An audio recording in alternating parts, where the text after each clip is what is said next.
There is a sharp disparity in the views of the government and the opposition on the state of St. Kitts Nevis economy. The government continues to boast of surpluses and a growing economy, and the fact that St. Kitts Nevis has a debt-to-GDP ratio of 60%, one of the lowest debt rates in the Caribbean, and certainly within the acceptable international benchmark. But the opposition claims the government is reaping the benefits of work it set while in office prior to the 2015 election. Speaking at a recent private sector banquet, Deputy Prime Minister Sean Richards boasted of the progress in economic development. Our economy is projected to record robust growth at 3.7% for 2019. For the fifth year in a row, our economy is growing. Figures from the Inland Revenue Department show that the business registration base in St. Kitts increased from 5,084 in 2014 to 7,483 as of September 2019, which represents a 47% increase in the number of businesses registered and a net gain of 2,399 businesses. He cited the decline in debt-to-GDP ratio of the country. I am pleased to inform you that as of June 2019, St. Kitts and Nevis's debt-to-GDP ratio stood at 55.5%. This is according to data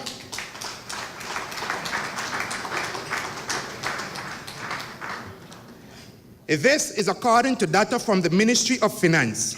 Remarkably, this is a 35% improvement over June 2014, when our debt-to-GDP ratio was 85% according to the Ministry of Finance.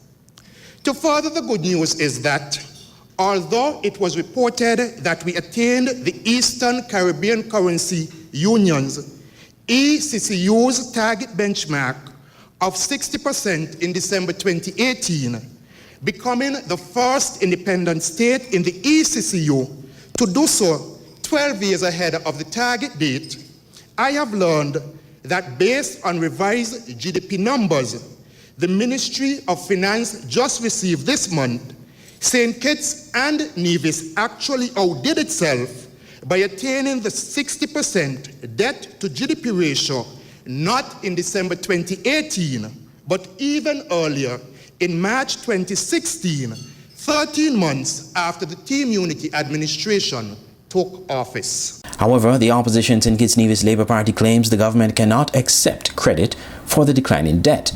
In a previously issued release, party leader Dr. Denzil Douglas said going back to budget addresses and speeches delivered at the national consultations on the economy over the period 2010 to 2014 would show a reduction in the debt-to-GDP ratio. He said once the land for debt swap was completed, as it was very critical to the exercise, he was able to address the 2013 National Consultation on the Economy on Thursday, October 17, 2013, to inform the audience that the country was well on target in bringing the debt to international standard. He said, quote, "I indicated that by 2014-2015, the debt ratio will be further reduced to 89% of GDP and will reach the 60% of GDP threshold way before 2020. The Team Unity regime has done nothing to impact the debt-to-GDP ratio. All they can be credited with was to make a balloon payment to the IMF from the funds which my administration left in the Treasury," end quote.